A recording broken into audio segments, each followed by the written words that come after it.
Hai guys, di aplikasi ini teman-teman bisa mendapatkan pinjaman hingga 4 juta rupiah walaupun teman-teman baru bikin akun. Hanya syaratnya cuma KTP saja, teman-teman bisa mendapatkan pinjaman dengan limit besar. Penasaran aplikasinya apa? Jangan lupa di subscribe, like, dan komen dulu channel saya ini. Oke teman-teman ya.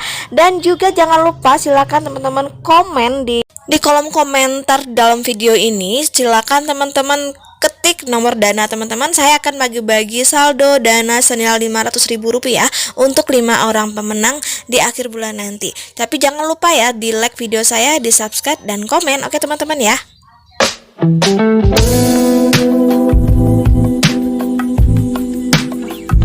Hai guys, welcome back to my channel Gudang Pinjol. Terima kasih saya ucapkan kepada teman-teman yang sudah subscribe, like, dan komen channel saya. Semoga teman-teman dilancarkan rezekinya dan dilancarkan usahanya dan dilancarkan pekerjaannya.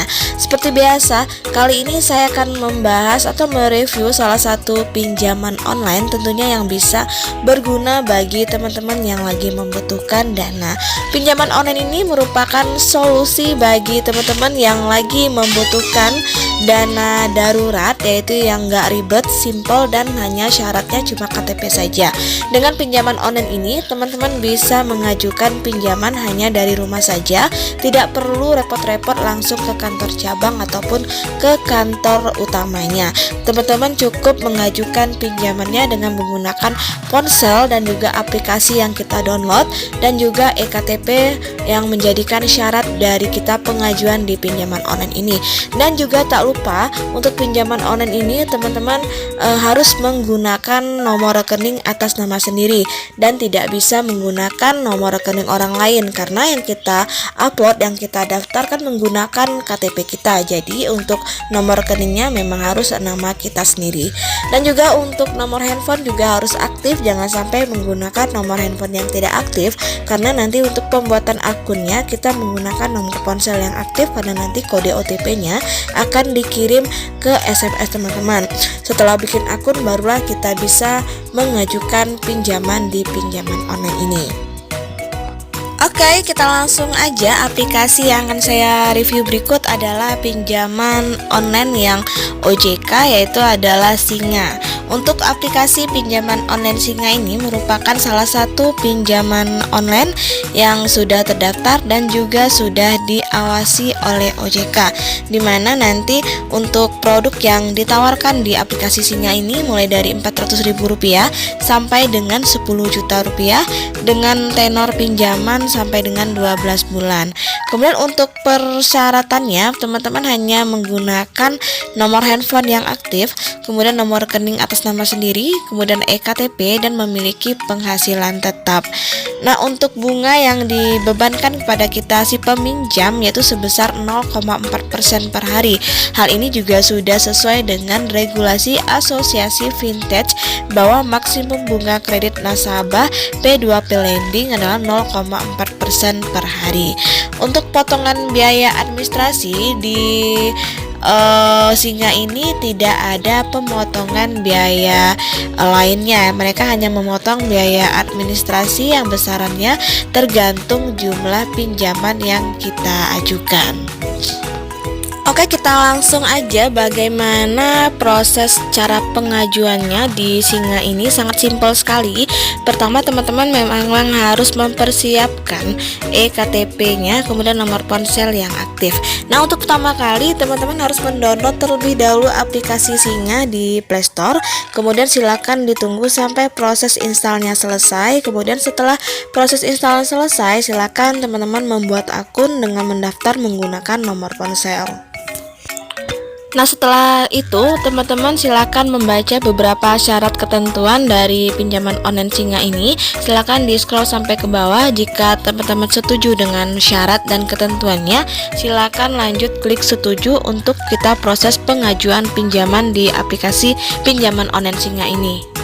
Kemudian selanjutnya kita mulai proses pengisian data yang diperlukan. Dan untuk pertama kita harus mengupload atau memfoto terlebih dahulu eKTP kita dengan jelas, karena nanti akan secara otomatis data-data yang ada di eKTP kita akan muncul di aplikasi berupa nama dan juga nomor NIK sesuai dengan eKTP yang sudah kita fotokan. Kemudian selanjutnya kita mengisi data diri, di mana nanti kita mengisi berupa nama, kemudian tempat tanggal lahir, alamat lengkap, dan juga status tempat kita tinggal. Silakan diisi beberapa kolom yang dibutuhkan. Di sini ada banyak sekali ya yang harus kita isi, jangan ada yang kosong. Kemudian jika kita ingin mengklik selanjutnya, terlebih dahulu periksa kembali data yang sudah kita isi, apakah data yang sudah kita isi sudah benar atau belum. Jika sudah benar, silahkan klik selanjutnya untuk mengisi form yang dibutuhkan di form berikutnya. Kemudian selanjutnya kita mengisi data pekerjaan yang dibutuhkan untuk di pengajuan di Singa ini, di mana nanti kita mengisi pekerjaan kita apa, kemudian tempat kita bekerja, alamat kita bekerja, dan juga gaji yang kita terima setiap bulannya, dan juga tak lupa tanggal gajian kita. Nah, untuk di pinjaman online ini mereka pasti akan menanyakan penghasilan kita setiap bulannya, karena dari sanalah mereka bisa menilai apakah kita layak untuk diberi pinjaman atau tidak. Dan juga untuk limit pinjaman juga tergantung dari gaji yang kita terima setiap bulannya. Semakin tinggi gaji kita, maka mereka semakin tinggi pula memberikan limit pinjaman kepada kita. Nah, selanjutnya kita mengisi informasi data kontak darurat, di mana dibutuhkan untuk proses dalam pengajuan di pinjaman ini.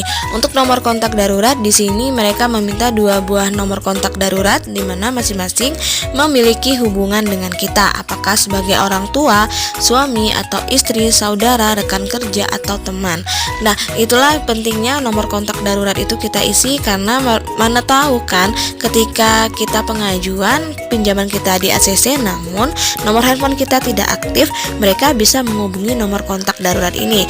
Dan juga jika kita galbay, mereka memang akan menghubungi nomor kontak darurat kita, tetapi mereka tidak akan mengirim data-data ke kontak darurat kita. Selanjutnya untuk tahap terakhir kita mengisi data rekening bank yang digunakan untuk proses pencairan dana ketika pinjaman kita sudah di ACC atau disetujui. Nah, untuk nama di data bank ini tidak bisa diganti atau diubah karena secara otomatis sudah tersistem, karena kita sudah mengupload eKTP kita di awal, maka untuk nama yang muncul adalah nama sesuai dengan di eKTP. Kita hanya bisa mengisi nomor rekening bank dan juga bank tujuan. Periksa kembali nomor bank kita apakah sudah benar atau salah. Silakan dicek kembali sebelum kita melanjutkan ke proses berikutnya. Oke, setelah semua data-data yang kita isi sudah sesuai dengan sebenarnya dan sudah benar, silakan kita menunggu proses verifikasi dari perusahaan. Biasanya untuk proses verifikasi ini membutuhkan waktu 1 kali 24 jam. Kemudian nanti ada informasi apakah pinjaman kita di ACC atau tidak. Untuk ACC atau tidaknya pinjaman ini tergantung dari perusahaan. Jika kita sudah mengisi data-data dengan benar, penghasilan dengan besar, dan juga eKTP kita sangat jelas, dan juga nomor rekening atas nama kita sendiri, semoga pinjaman teman-teman bisa di ACC dengan data-data yang sudah teman-teman isi. Dan juga jika pinjaman teman-teman ditolak, jangan berkecil hati. Teman-teman bisa mengajukan kembali untuk minggu depan yang lagi atau seminggu lagi, teman-teman bisa mengajukan. Oke, itulah informasi dari saya review tentang aplikasi pinjaman online Singa yang sudah terdaftar di OJK dan juga sudah diawasi oleh OJK, yang bisa bermanfaat bagi teman-teman yang lagi membutuhkan dana. Seperti biasa, pesan dari saya, tetap selalu gunakan pinjaman online ini lebih produktif agar teman-teman bisa membantu perekonomian keluarga dan bisa membayar cicilan setiap bulannya. Jangan sampai galbay di aplikasi pinjaman online, karena jika galbay kita tidak bisa mengajukan pinjaman online lainnya di aplikasi lainnya. Akhir kata, wassalamualaikum warahmatullahi wabarakatuh.